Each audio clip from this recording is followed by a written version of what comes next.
नमस्कार साथियों, मैं अनीता श्रीवास्तव आपका हार्दिक अभिनंदन करती हूँ। श्रीमद् वाल्मीकि रामायण में आज का प्रसंग है इंद्रजित के द्वारा मायामयी सीता का वध। महात्मा रघुनाथ जी के मनोभाव को समझकर इंद्रजित युद्ध से निवृत्त हो लंकापुरी में चला गया। वहां जाने पर बलवान राक्षसों के वध का स्मरण हो आने से शूरवीर रावण कुमार की आंखें क्रोध से लाल हो गईं।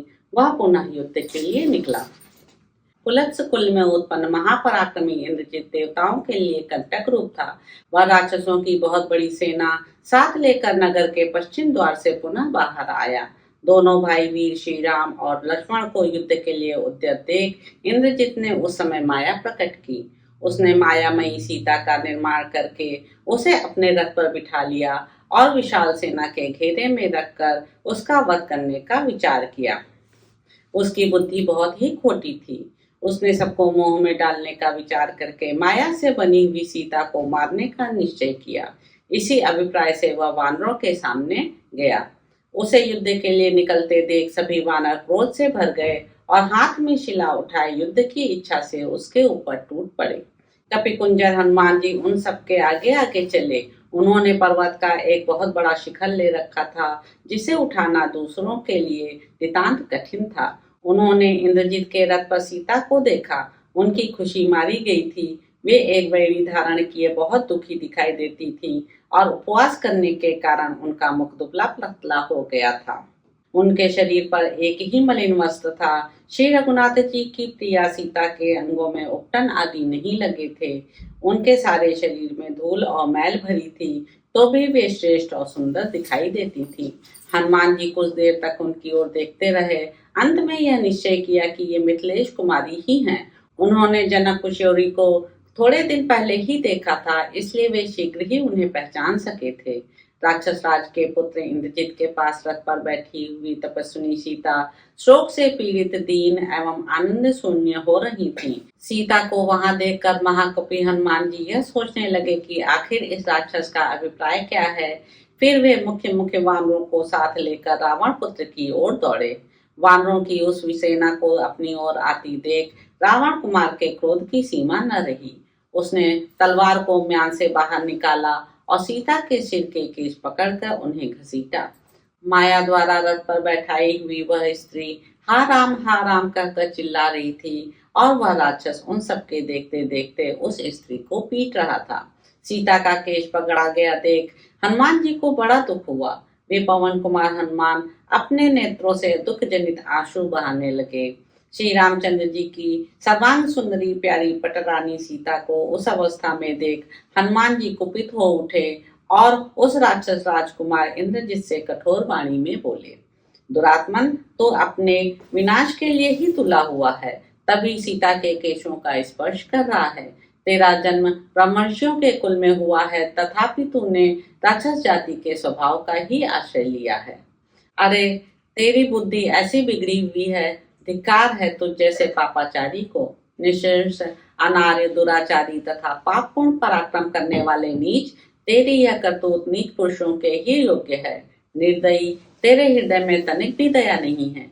बेचारी मिथिलेश कुमारी घर से, राज्य से और श्री रामचंद्र जी के कर कमलों के आश्रय से भी बिछुड़ गई है। निष्ठुर, इन्होंने तेरा क्या अपराध किया है जो तू इन्हें इतनी निर्दयता से मार रहा है। सीता को मारकर तू अधिक काल तक किसी तरह जीवित नहीं रह सकेगा। वध के योग्य नीच, तू अपने पाप कर्म के कारण मेरे हाथ में पड़ गया है। लोक में अपने पाप के कारण वध के योग्य माने गए जो चोर आदि हैं, वे भी जिन लोगों की निंदा करते हैं तथा जो स्त्री हत्यारों को ही मिलते हैं, तू यहाँ अपने प्राणों का परित्याग करके उन्हीं नरक लोकों में जाएगा। ऐसी बातें कहते हुए हनुमान जी अत्यंत कुपित हो शिला आदि आयु धारण करने वाले वानर वीरों के साथ राक्षस राजकुमार पर टूट पड़े। वानरों के उस महापराक्रमी सैन्य समुदाय को आक्रमण करते देख इंद्रजित ने भयानक क्रोध वाले राक्षसों की सेना के द्वारा उसे आगे बढ़ने से रोका। फिर सहस्त्रों बाणों द्वारा उस वानर वाहिनी में हलचल मचाकर इंद्रजित ने कपिश्रेष्ठ हनुमान जी से कहा, वानर, सुग्रीव, राम और तुम सब लोग जिसके लिए यहाँ तक आए हो, उस विदेह कुमारी सीता को मैं अभी तुम्हारे देखते देखते मार डालूंगा। इसे मारकर मैं क्रमशः राम लक्ष्मण का, तुम्हारा सुग्रीव का तथा उस अनार्य विभीषण का भी वध कर डालूंगा। बंदर, तुम जो यह कह रहे थे कि स्त्रियों को मारना नहीं चाहिए, उसके उत्तर में मुझे यह कहना है कि जिस कार्य के करने से शत्रुओं को अधिक कष्ट पहुंचे वह कर्तव्य ही माना गया है। हनुमान जी से ऐसा कहकर इंद्रजित ने स्वयं ही तेज धार वाली तलवार से उस रोती हुई मायामयी सीता पर घातक प्रहार किया। शरीर में यज्ञोपवीत धारण करने का जो स्थान है, उसी जगह से उस मायामयी सीता के 2 टुकड़े हो गए और वह स्थूल कटिल प्रदेश वाली प्रियदर्शना तपस्विनी पृथ्वी पर गिर पड़ी।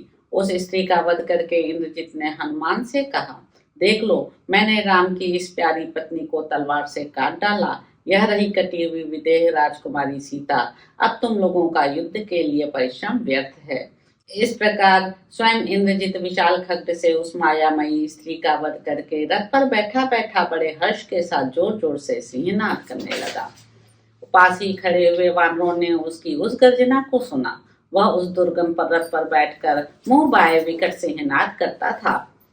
रावण के उस पुत्र की बुद्धि बड़ी खोटी थी। उसने इस प्रकार मायामयी सीता का वध करके अपने मन में बड़ी प्रसन्नता का अनुभव किया। उसे हर्ष से उत्फुल्ल देख वानर विषादग्रस्त हो भाग खड़े हुए। तो इस प्रकार साथियों, युद्ध कांड में निहित 81वां सर्ग यहाँ पर समाप्त होता है। इसके अगले अंक में आप जानेंगे कि हनुमान जी के नेतृत्व में वानरों और निशाचरों का युद्ध, हनुमान जी का श्री राम के पास लौटना और इंद्रजित का निकुंभला मंदिर में जाकर होम करना। तो अब आपसे अगले अंक में मुलाकात होगी। मेरे YouTube चैनल संवाद की दनीता को लाइक करें, शेयर करें, सब्सक्राइब करें। धन्यवाद सर।